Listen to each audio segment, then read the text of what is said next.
episode's a treat where parents and teachers together meet. Let's laugh, let's learn, let's make the day bright. Parent-teacher talks, it's gonna be alright. Welcome to part 2 of Parent-Teacher Talks with Priscilla. Today, we will be talking about emotional wellness for young children and why it matters. It is very important for our children's emotional wellness to be in good health. Let's say good health, y'all. But it is very important because it affects our children. It affects their behavior when their emotional wellness is not sound, when they are not sound in their emotions. It affects their behavior. A lot of times they begin to behave negatively or in a way that's not appropriate.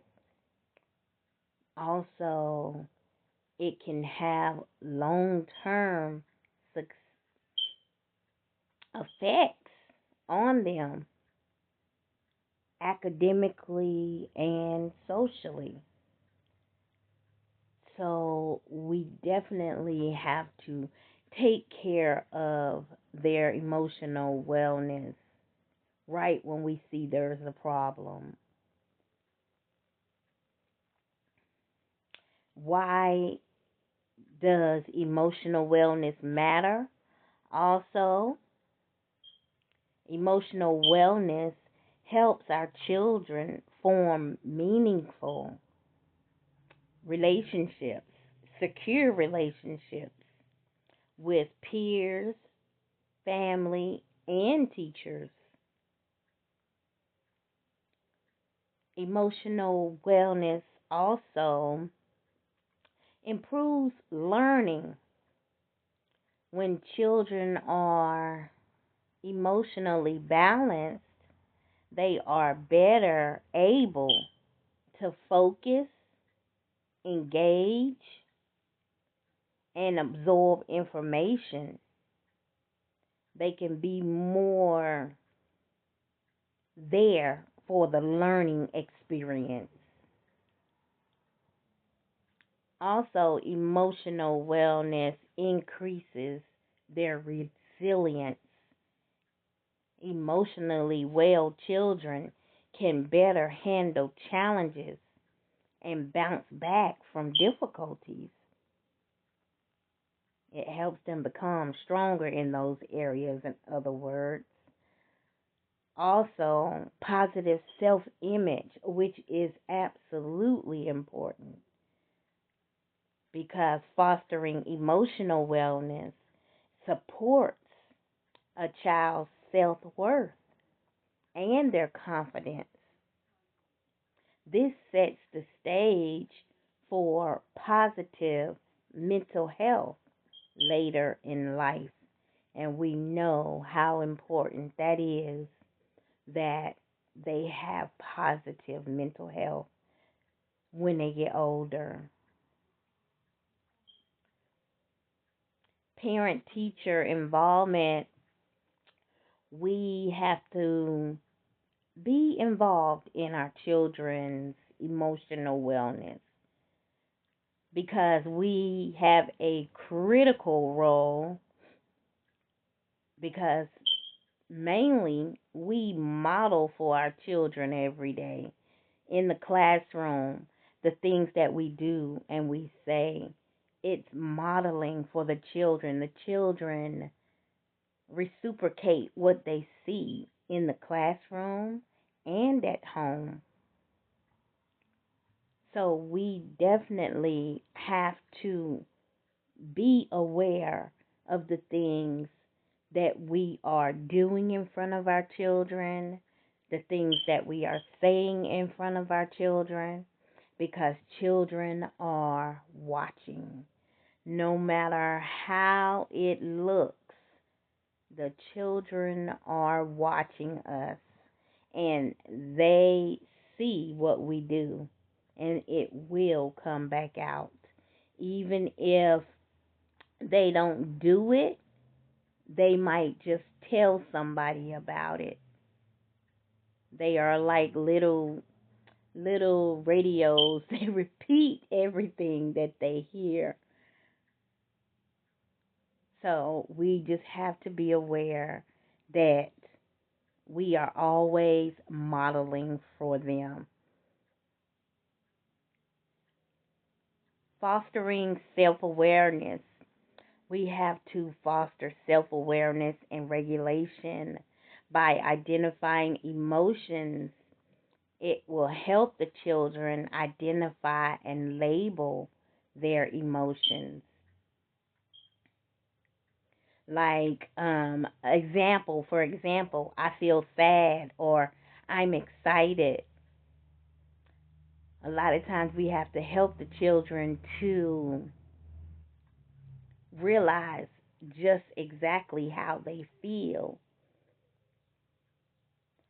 Expression strategies will provide children with appropriate ways to express their emotions, like using words, drawing, or creative play.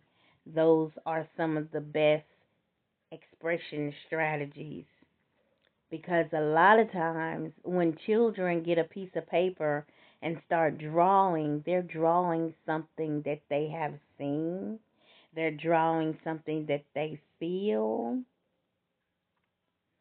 A lot of times we don't know exactly what it is, but if you get them to tell us what the picture is, it all comes out.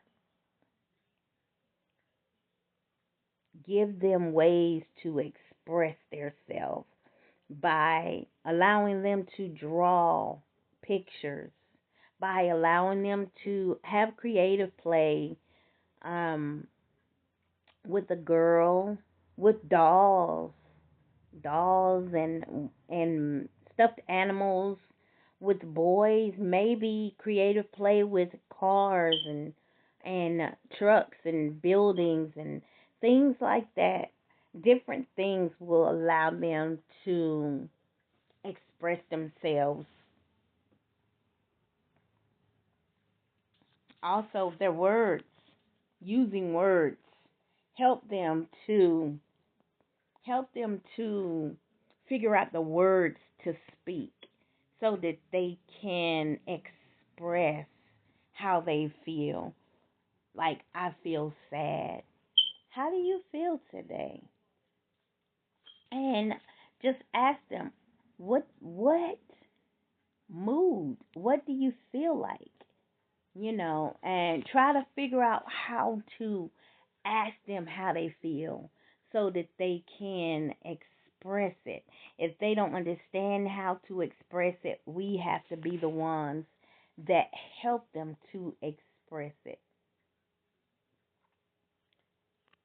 Developmental stages, we have to acknowledge that emotional regulation will look different depending on the child's development, whatever their stage of development is.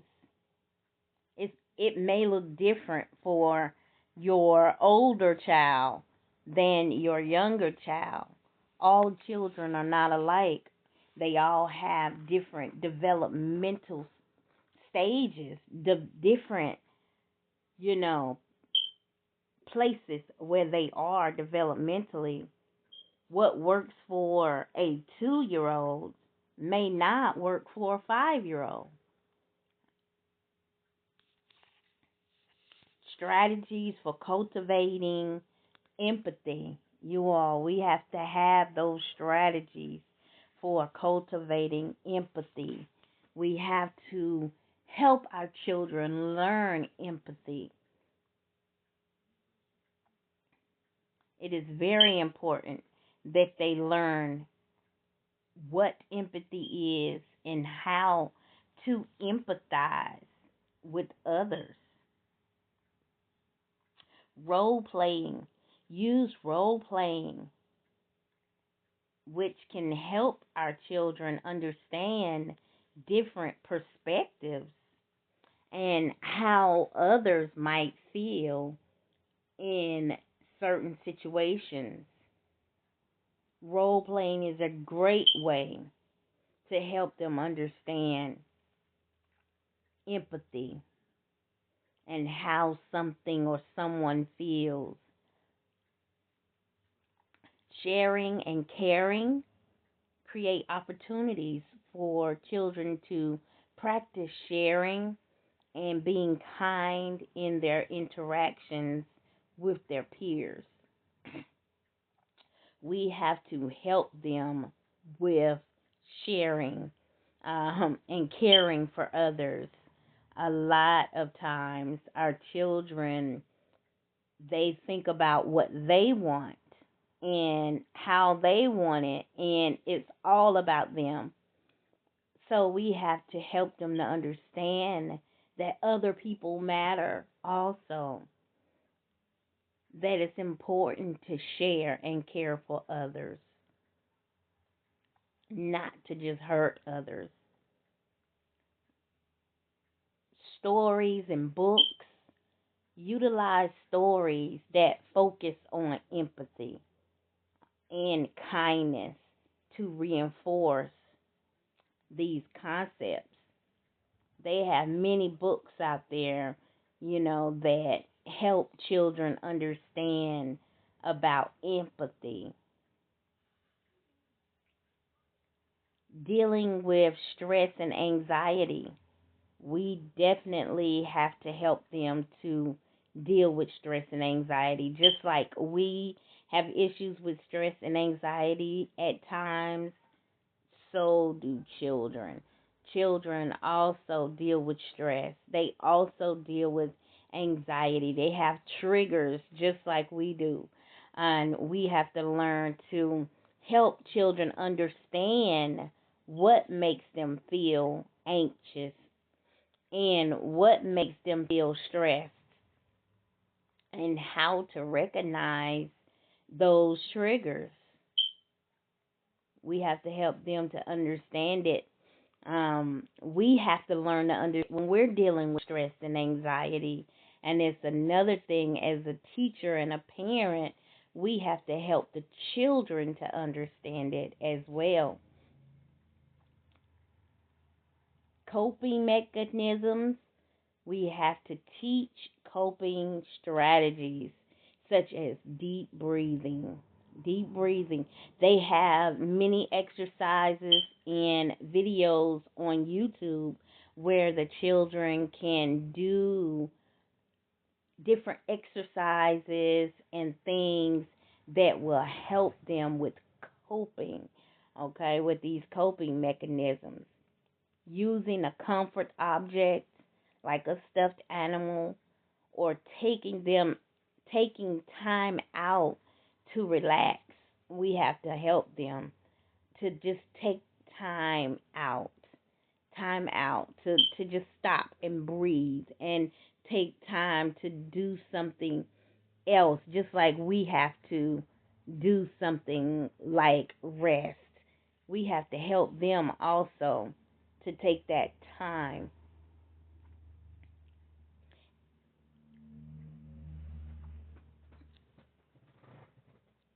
Help children to recognize those things and to cope and to cope.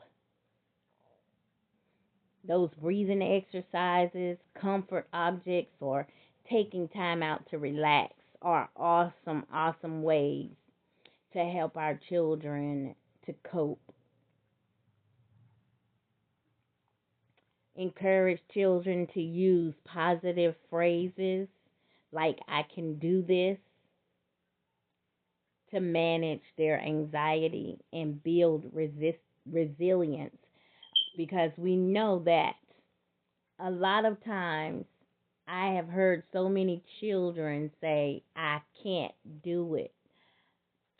But we have to help them to realize that they can do it if they try. We have to help them to realize that they need to try to do it. Even if they've tried it before, keep trying until you get it. We'll never get things done until we put forth the effort to do it and get it done.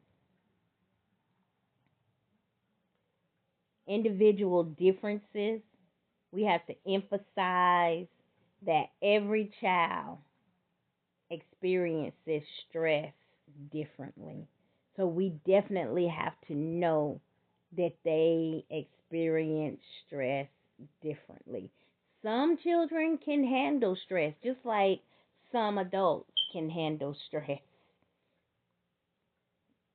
Some may need more support than others, and that's okay. Um, we just have to help them more. We have to tailor the strategies to the child's individual needs. What does your child need? And we have to figure out what they need and help them through the process. Building a supportive environment at home and school. We have to build these environments for our children, environments where they can openly communicate, okay? Create spaces where children feel safe expressing their feelings without judgment. I have seen so many times where children are not allowed to talk.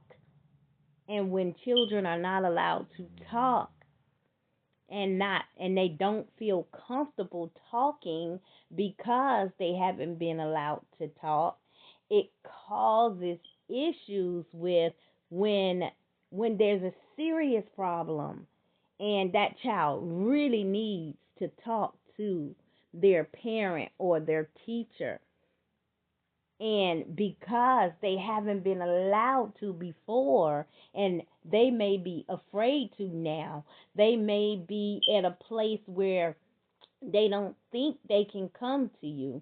They don't think they can come to the teacher. And if they're in that position when they really need to tell somebody, then they are left in a place where they cannot talk.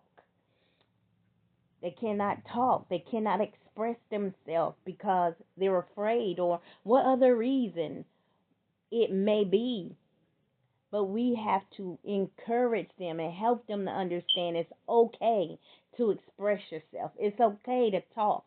It's okay to talk to me when you need me.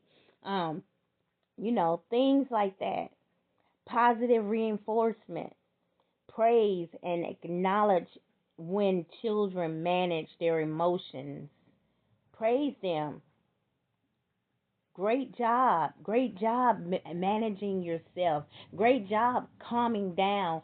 Great job. Whatever it is, okay? Just praise them so that they know, okay, I did good. I can do this again. Okay? That's how they think. After you praise and acknowledge and the children will manage their emotions or show empathy even more. And we have to reinforce those behaviors when they do. Consistency and routine. Maintaining a consistent routine helps children feel secure, which supports emotional wellness. We have to build those consistent routines that will help them to feel secure.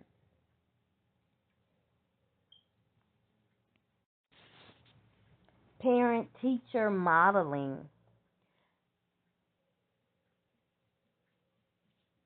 We have to be the ones who model the behaviors we want to see in our children.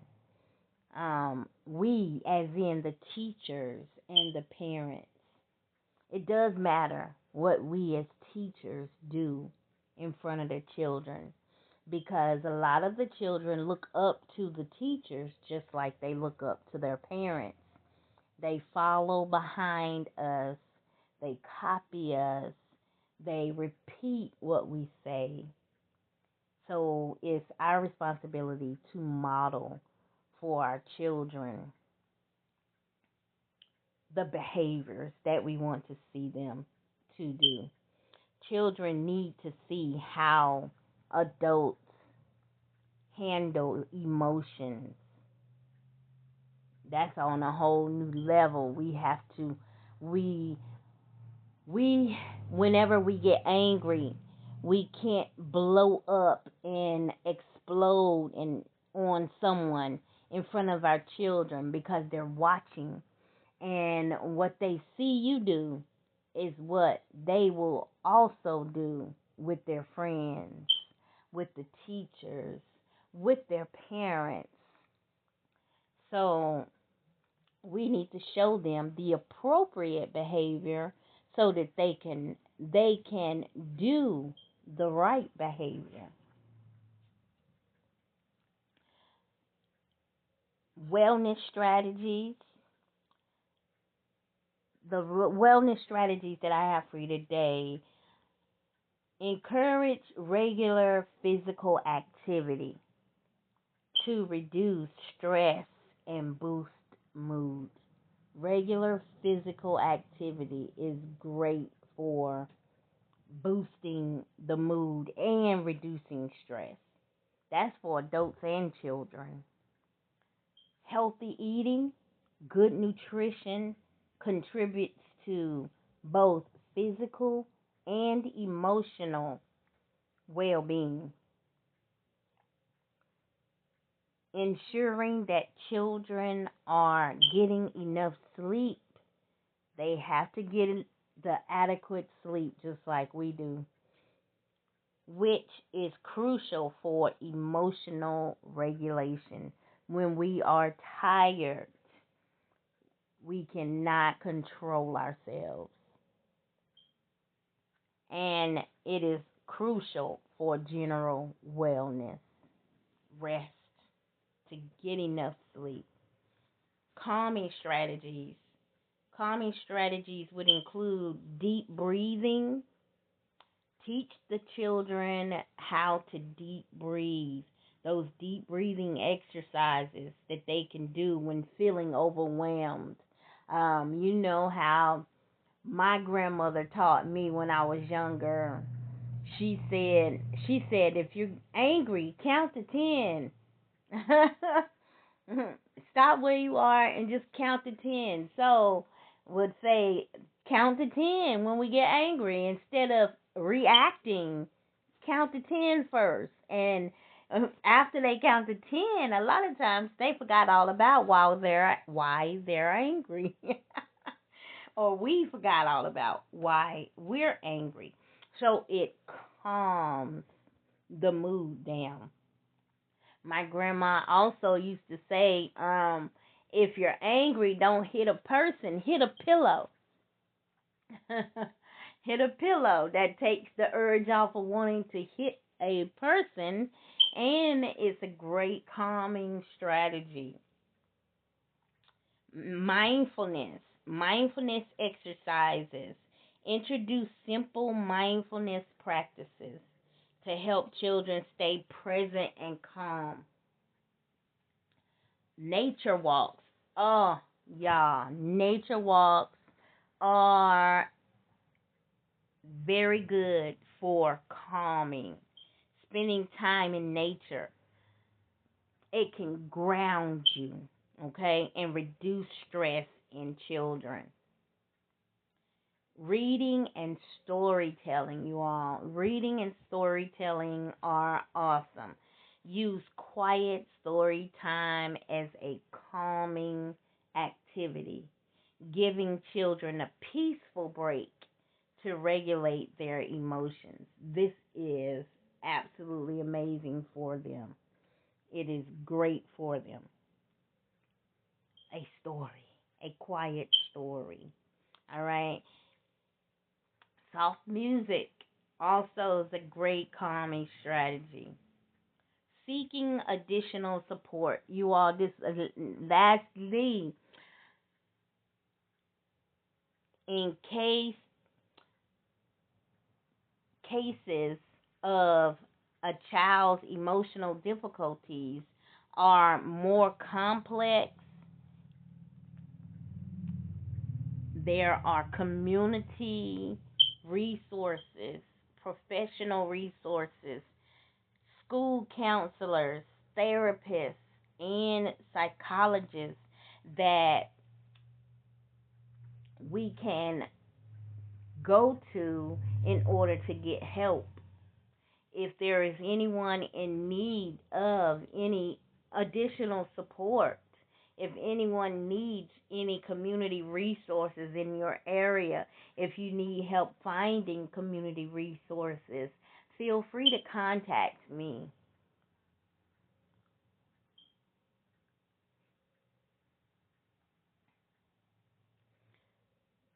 In conclusion, emotional wellness is imperative for our children. It is a collaborative effort that we as parents and teachers can work together to help our children to reach emotional wellness by modeling for them, by showing them the behavior that we want them to do, by speaking the things that we want them to speak, by just modeling. We have to be proactive in fostering emotional health through all of these strategies that I have tapped on today.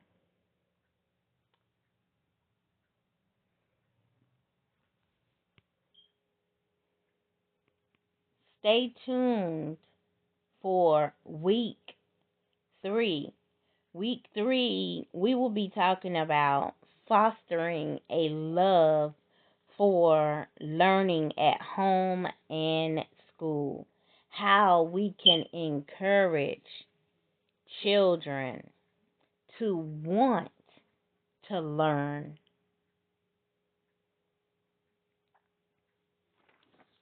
And that is the end for today's podcast. I just wanted to let you all know this, though. If you have any questions, if you want to make suggestions, anything like that, you are most welcome to comment and to let me know through your comments. You are most welcome to do so. Let's connect if you would like to connect. If you are a professional and you would like to be on the podcast, message me. Get in touch with me and let me know at I will actually put my email in the messages. That way you all can message me. And if you know of anybody, if you are someone who is a professional that would like to come and be a guest on the show, if you want to, we don't have to be in the same room. We can do a video streaming where both of us are on the camera. So just let me know if you are interested, okay? So I hope that you all have an awesome and amazing day. To the best for our children, emotional wellness, and every other type of wellness. All right? Have a wonderful evening. Feel free to listen to the outro music until it is gone off. It is rather relaxing. Blessings.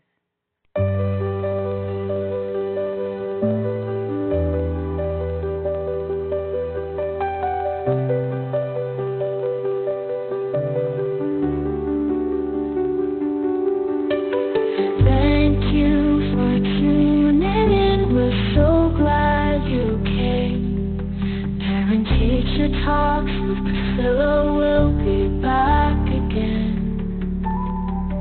Until